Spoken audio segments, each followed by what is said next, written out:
Nabi Muhammad ini adalah Nabi yang terbaik, Pak. Insan kamil, makhluk yang sempurna. Tidak ada kekurangan daripada Nabi SAW. Bahkan kekurangannya pun adalah mukjizat. Lupanya Nabi, mukjizat. Lupanya kita, bodoh. Tidak bisa membacanya Nabi, ini mukjizat. Tidak membacanya kita, bodoh. Beda hadir.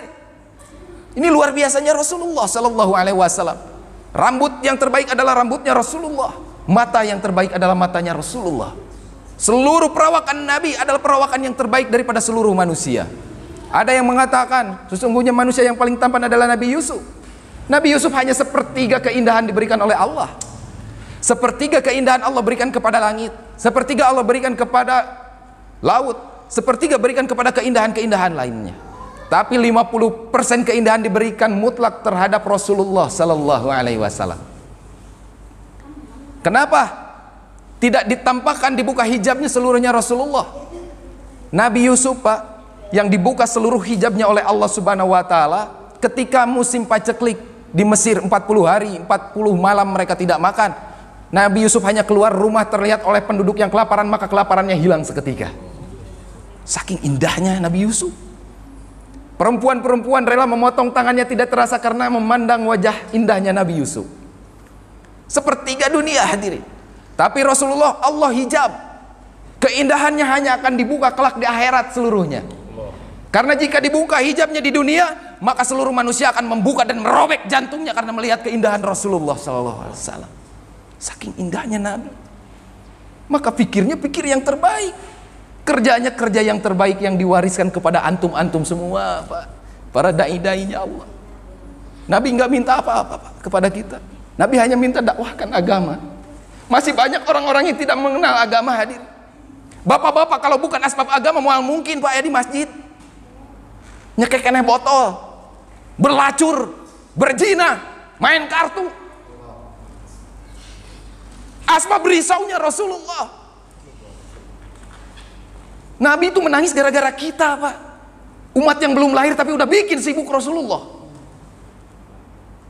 Abdullah bin Umar datang kepada Ummul Mukminin Aisyah ketika ditinggalkan oleh Rasulullah. Beliau menyandarkan terhadap sutrohnya.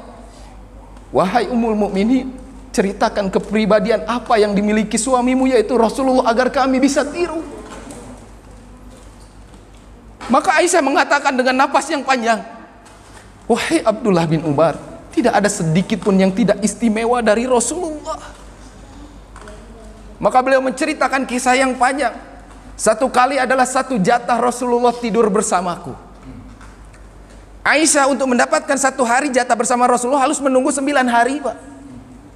Ketika hari itu tiba, itu adalah hari yang diidam-idamkan oleh Aisyah, di mana beliau bisa bersentuhan langsung kulit dengan Rasulullah.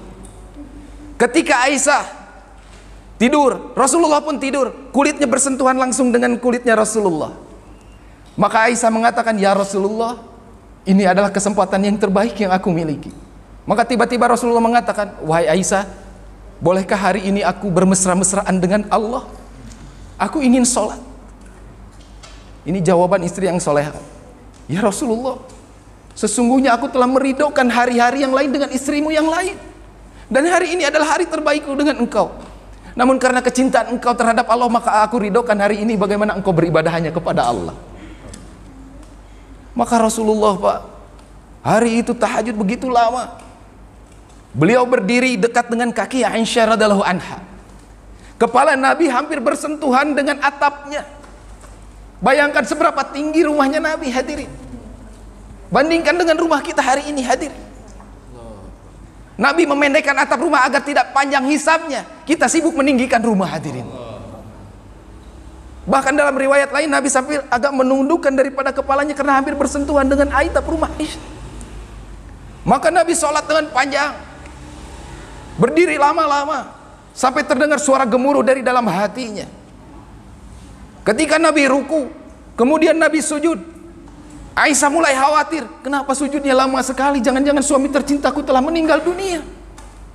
Aisyah menyelonjorkan kakinya untuk menggoda Nabi Sallallahu Alaihi Wasallam. Maka Nabi bangkit daripada sujudnya, kemudian salam, Nabi berdoa panjang-panjang. Maka ditanyakan, ya Rasulullah, kenapa engkau sholat sampai seperti itu?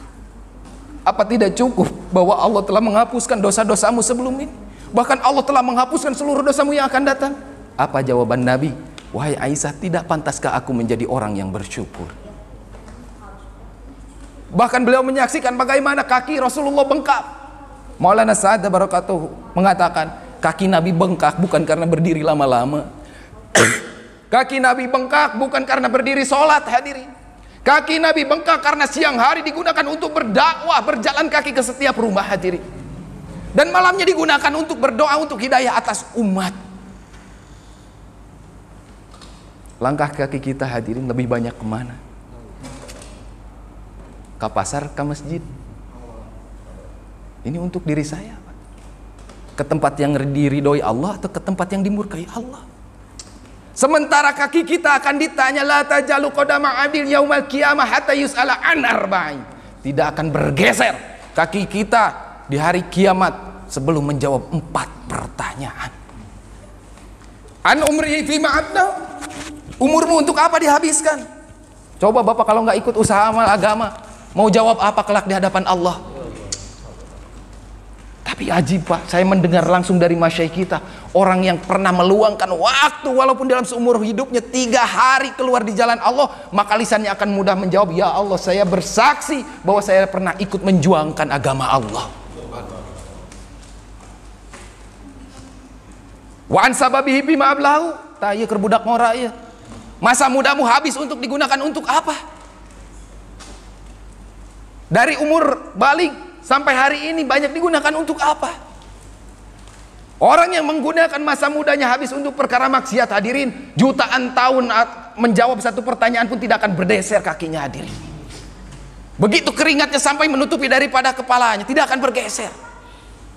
Tapi orang yang masa mudanya pernah digunakan untuk memperjuangkan agama Allah, dia akan mudah dengan menjawab, ya Allah, seumur hidup saya telah dibeli dengan 4 bulan keluar di jalan Allah. Ternyata, Pak, pentingnya 4 bulan ini baru saya tahu. Untuk apa? Untuk menghiasi alam kubur kita. Hari ini kita memperbaiki sholat kita itu bukan untuk hari ini, tapi untuk memperbaiki alam kubur kita, hadirin. Untuk memperingan hisab kita di pertanyaan-pertanyaan Allah. Maka bapak-bapak ini dai-dainya Allah. Hari ini kita curahkan pikir kita bukan hanya untuk masjid kita, hadirin. Ibadah yang termudah adalah pikir atas agama. Bapak bisa duduk hari ini di sini, kita pikirkan seluruh orang Amerika beriman kepada Allah. Bisa, Pak. Ashabul Kahfi, mereka menyelamatkan imannya masuk ke dalam gua, membawa pikir bagaimana orang tempatannya bisa beriman kepada Allah. Allah matikan, Allah bangkitkan 360 tahun. Waktu yang lama untuk mewujudkan pikir. Tiba-tiba pas bangun beberapa orang diutus semua sudah beriman kepada Allah. Maka apa Maulana Umar katakan? Ini bukti Allah mewujudkan dari pikir antum semuanya. Jadi jangan dikira remeh, Pak, memikirkan agama. Bapak mau tidur pikirkan Inggris semuanya beriman kepada Allah, kan mudah. Pikirkan bagaimana orang Jepang beriman kepada Allah. Tapi pikir diikuti dengan gerak. Maka besoknya bergerak. Dengan apa? Belajar silaturahmi. Masya Allah. Perbaiki hubungan kita dengan seluruh tetangga. Jangan sampai kita menspesialisasikan diri kita dengan usaha tabligh. Jangan, Pak. Anggap orang lain lebih mulia, harakah yang lain lebih mulia. Hinakan diri kita, hadirin. Dengan menghinakan diri kita, Allah yang angkat memuliakan kita. Ikramul muslimin dikedepankan. Saya tutup dengan satu kisah Sayyidina Umar, hadirin. Dalam Hikayatus Sahabah jilid 2 disebutkan bagaimana hebatnya Umar bin Khattab ketika menjadi Amirul Mukminin. Setiap harinya kegiatan beliau adalah meronda. Ketika malam itu yang menjadi dalil adalah Abdullah bin Mas'ud. Namun ketika melihat satu rumah yang cahayanya masih keluar, masih terang, maka Umar tahu bahwa orangnya belum tidur. Maka dia berganti menjadi saya yang di depan, katanya. Umar di depan. Ternyata setelah sampai ke rumah tersebut, maka dilihat daripada biliknya di luar, ternyata ada orang tua duduk di depan kursi, di depannya ada wanita yang sedang nyanyi-nyanyi sambil memegang arak. Marah, Pak, waktu itu Umar bin Khattab langsung masuk. Wahai orang tua, terlaknatlah engkau. Engkau ini akan dimurkai oleh Allah. Maka apa jawaban orang tua tersebut? Engkau yang lebih dimurkai oleh Allah. Apa salah saya? Karena engkau masuk tidak mengucapkan salam. Dan itu benar adalah ajaran Rasulullah. Maka Umar bin Khattab langsung atret Pak, mundur sambil menggigit daripada gamisnya dan mengatakan, benar yang diucapkan orang tersebut. Umar bin Khattab terlaknat. Umar bin Khattab akan menyesal dilahirkan oleh ibunya. Sambil menangis dia keluar, hadirin. Coba hari ini orang yang memiliki jabatan penting ketika dilawan dengan satu dalil yang seperti itu akan seperti apa hasilnya? Tidak akan menerima. Tapi Umar bin Khattab dengan keimanan yang sempurna, beliau keluar dari rumah tersebut tanpa memberitahu Abdullah bin Mas'ud. Ketika satu kali Umar bin Khattab membuat majelis, tahu orang yang paling belakang adalah orang tua yang dia jumpai di rumah tersebut. Orang tua tersebut bersembunyi di balik orang yang badannya lebih besar. Tapi Umar bin Khattab tahu, oh itu orang yang berdosa kemarin. Nah biasanya Pak, orang yang besar-besar dosa duduk di majelis paling belakang.